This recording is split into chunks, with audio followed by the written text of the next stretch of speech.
Hello, dear friends. This is a short video that I'm doing at the request of a number of my consulting clients. See, I've been having calls all week trying to help people in the middle of this coronavirus outbreak and how we come out of this, not only alive, but actually prospering and thriving. And it's really it's a very personal video. It's not a sales video of any kind. It's really about what I learned about living in the middle of a coronavirus outbreak and how I'm helping my friends, my clients, their families, and their friends come out of this alive and kicking, but also prospering and thriving better than before. During some of these emergency intervention calls that I've had with my clients all week, and especially today, a number of them said, please, can you put this in a video so I can share it? So here it is. It's a very unscripted video. As you can see, I'm unshaven and not really dressed for the part. I'm about to go and take my dogs out for a walk, because all of us have been hit and impacted by this coronavirus, and it's about to come down the pipe much, much more. And it's starting to affect our psychology and our thoughts and our decisions. And if that hasn't hit you, the mass panic in our stock market has got you. And if by some miracle you've escaped all of that, well, now you're actually having to operate in a world that's on fire with mass panic, kind of irresponsible media amplifying everything, total fake news on the one side, panic and distress on the other side, fear-mongering, cancellation of events, conferences, flights, travel bans, shortages of toilet paper. I really don't get that. And a lot of people say, hey, I'm not shaking hands with because of the coronavirus. I said, I'm not shaking hands because everybody's out of toilet paper. So I've been teaching people how to do Japanese greetings with proper bowing and respect. And it's actually a lot of fun. But anyway, so today's video, a couple of minutes, I don't know how long it's going to be. It's part one. Part two will come tomorrow. Is how can you benefit from the lessons that I've learned from living and growing up in the middle of a country that underwent, was in the middle of a civil war and a lot of military action, spending many years in an adverse environment of personal safety, risk of kidnapping, carjacking, aggressive, violent burglaries, and the fear of safety for my family, but also firsthand experience of working and living in regions where governments suddenly fail overnight and martial law is enacted and travel bans and businesses imploding. You see, because I've built businesses and raised kids on 4 continents. I've been to 140 countries. But most importantly, I'd like to pass on the lessons that I learned from living in the middle of another coronavirus outbreak that was known as SARS/CoV, so that you can benefit from my mistakes and the triumphs of others. Because not only did we survive, but we actually prospered and thrived and went and built, several multi-billion-dollar businesses after that. Let me share my screen real quickly, because, at the time of the SARS outbreak in Hong Kong, I was literally living, there we go, here's my screen, you can see it. Those are my 3 boys. I was living in Hong Kong and was depending on raising capital for a living to sustain my family and support my partners. And I was still very much in that building and accumulation phase of my net worth. My clients were financial advisors, private banks, family offices that literally relied on me to educate their clients about selecting investments, asset allocation, manager research. I frequently gave very large room presentations, speeches, workshops on managed futures, hedge funds, and manager selection. And just to kind of put it into context, with Hong Kong being one of the most densely populated places on earth, and despite my very spectacular expat life, living in a large, sizable home with a swimming pool on the outskirts of Hong Kong and the New Territories, with a stunning golf course nearby, wonderful restaurants, a yacht club, a beautiful Italian boat, a ski chalet in Switzerland, none of that really mattered because of these guys, you see. Let me put those guys back on again. Because when you're in a place that is populated with like 17,000 people per square mile. Just figure that out, right? As compared to my Colorado home with, right now there's like 2 people here and 3 golden retrievers in a square mile around me. But everyone in Hong Kong moves every day. The MTR, Mass Transit Railway, moves 5 million people a day. The airport handles 60 to 65 million passengers a year. But here's the thing. There's 60,000 people that work at the airport dealing with clients, shaking hands, greeting people, touching people, handling baggage, all sorts of things that go home each night. And the apartments are so small. Nobody stores anything. Most people don't even cook. Everybody goes out in restaurants. And Hong Kong is this movement. Everybody moves all the time, and the proximity to other people. And on top of that, a lot of our fellow Hong Kong neighbors think that clearing their throats and spitting on the ground is a really, really nice thing. That obviously went down really well in the middle of the SARS outbreak. I have an old expression that went down like French kissing at a funeral, not popular at all. But also right next door, you have Shenzhen, a city of 12 million people with day trippers, people coming in and out.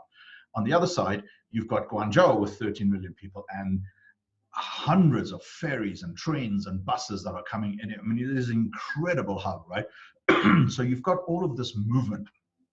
So then you consider SARS versus COVID-19, right? The current coronavirus. Is it the same or is it better or worse? So in some ways, even though SARS was much smaller, it was incredibly intense because we were right in the epicenter of it, right? With Guangdong province of 120 million people around us. But the death rate was 20%. In Hong Kong, it was 22%. In some cases, it was lower, like China was like 6.6%, but China's statistics, even its current ones, are very much like Harvey Weinstein's moral compass, highly suspect, right? But in other countries, the death rate, like Malaysia, was 40%. In South Africa, it was 100%. Everybody who was infected with SARS died. It was a absolutely frightening place because our universe completely imploded with like mass panic, runs on banks. It's coming, by the way. Supermarkets were rated empty. People were dying left, right, and center, but it was amplified by the media. Because if you think our media here is bad, in Hong Kong is very sensationalist. They would literally publish dying people on the front page of the newspaper. I mean, the Chinese newspapers have no shame about that whatsoever, right?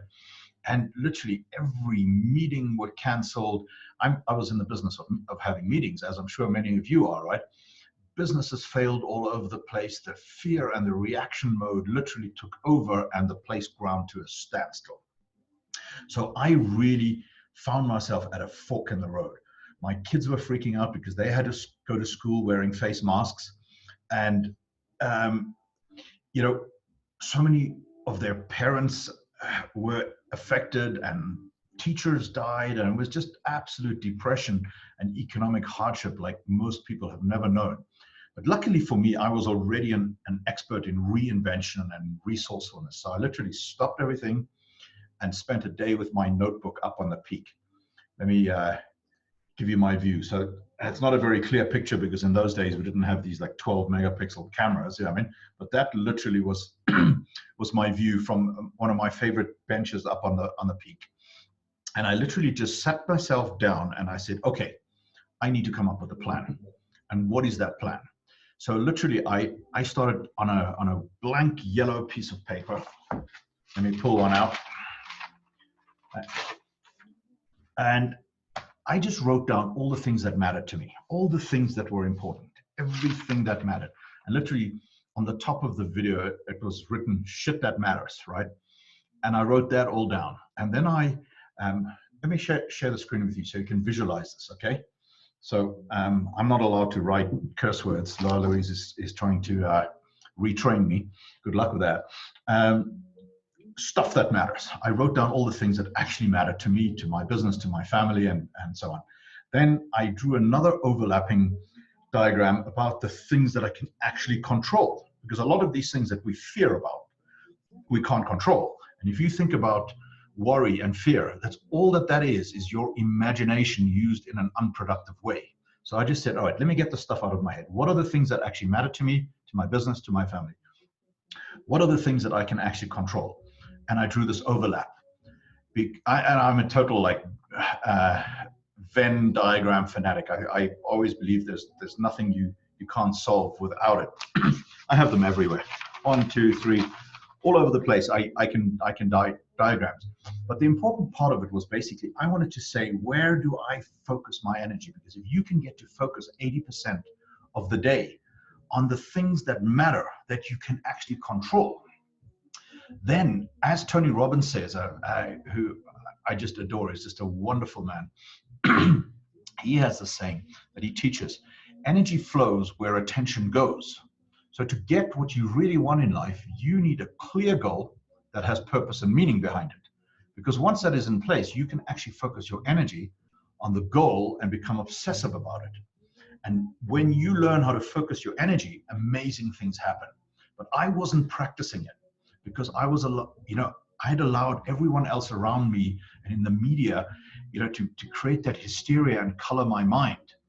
And, we as humans, right, we have choices. Like, here's my phone. We have the choice. This has a microphone on it. Who are you going to let speak into your microphone and at what volume, right? And when we're in these panic situations, we turn on the TV, we turn on, we're on the internet, and it's all bad news, bad news, bad news, bad news, bad news. And as Emperor Marcus Aurelius, whose book I love his books, already several thousand years ago, he figured out, and he wrote that your mind is colored by the thoughts it feeds on. So saturate your mind then with a succession of positive ideas, right? And now take on top of that, Ray Dalio, of Bridgewater, has a great principle, and I love reading his principles. I read them every day. If you worry, you don't have to worry. And if you don't worry, you have to worry. Sounds like a conundrum, but what it basically means that if you worry about something dangerous, you will take the necessary precautions and protect yourself. So then you really don't have to worry, especially if you figured out that there are certain things you can control and certain things you can't control, right? But if you don't worry about something risky, then you won't take the precautions, and that's more dangerous, right? So I then disciplined myself to not leave the site of a decision or a breakthrough without taking action, which is a great habit to learn, by the way. Whenever you make a decision or you've had a breakthrough, you have to implement it by actually taking some action. So I drew another Venn diagram. Let me show you that. So now I've got a third intersection between the stuff that matters to me, the stuff that I can control, and what can I actually schedule right now? What can I schedule right now to prepare myself, de-risk my family? And by doing that, I can actually take the necessary precautions and protect myself now. So that's what I did 2 days ago in my life right now, where I just said, okay, what matters? To me, my clients matter because I'm on the hook. I'm on the hook for their success, right? What can I control? Well, I can control my environment, and I can help them. So what things can I schedule right now? And I just went in and I scheduled all the things. I said to Laura Louise, Laura Louise, we need to build a fort. We need to build a command center so that if we need to be here for the next 3, 4, 5, 6 weeks, we are going to be comfortable. We are going to survive, and everybody that doesn't have that kind of environment can come here. How can we de-risk the situation? Well, number one, the very best thing that we can do is get extremely healthy. How do we do that? 1, 2, 3, 4, 5. I'm going to convince Laura Louise to do another video on that. How do we prepare our environment? Let's set up some protocols for anybody that comes in here. How do we sterilize our environment so that we can de-risk the situation, giving our medical resources a break so that we don't become one of those people that are stressing out the medical infrastructure, which is going to get extremely overwhelmed, right? So anyway, so if you do this, take this little exercise, sit together as a family and focus on the things that matter to you and the things that you can control, and start scheduling a couple of things to de-risk the situation, right? And then on the way home that night, I had another breakthrough. I love driving home in a convertible, and people have always laughed at me. I've done it in a typhoon, also known as a hurricane in this country, with the roof off, and I had another breakthrough. about my business, my clients, and their businesses, and a couple of competitors that I knew were going to go out of business, right? And how I was actually going to not only just survive, but really, really prosper. And on the back of that, I built a couple of multi-billion-dollar businesses. So, that's really it for today. I wanted this video to be quite short, because my next job is I'm going to take these guys, oh, wrong picture. I'm going to take these guys out for a walk up in the hills and the mountains, and I'm happy to send you this article from in the 1918 influenza breakout. The most deadlier places were the Navy ships and the dockyards and the barracks where everybody was. So a couple of nurses got together and insisted on putting the patients out on stretchers in the sun, and then they would look after them outside. And interestingly enough, those patients that were outside recovered 50% faster than the patients inside. And even the nurses that were on the outside shifts never got sick. So, Mother Nature is an amazing thing. And I've read up, obviously, one of the key things to being healthy is being outside and in nature. And I'm very, very lucky. I have lots and lots of nature around me. If you're living in a city, you've got to come up with another plan of how you can get sunshine and health onto your side. So that is my plan. My dogs are going crazy being inside the house. So we're going to take them for a big hike today. But I've got a couple of very, very interesting articles on this coronavirus, also the lessons that we've got coming out of Italy. As you might know, we for many years, we had a home in Italy on Lake Orta, right in the epicenter of Bergamo, where literally they are burying somebody every 30 minutes. I mean, it is frightening because the Italians, did not in the beginning take these warnings very, very seriously and did not prepare. So we've got a couple of lessons of those to pass on for you.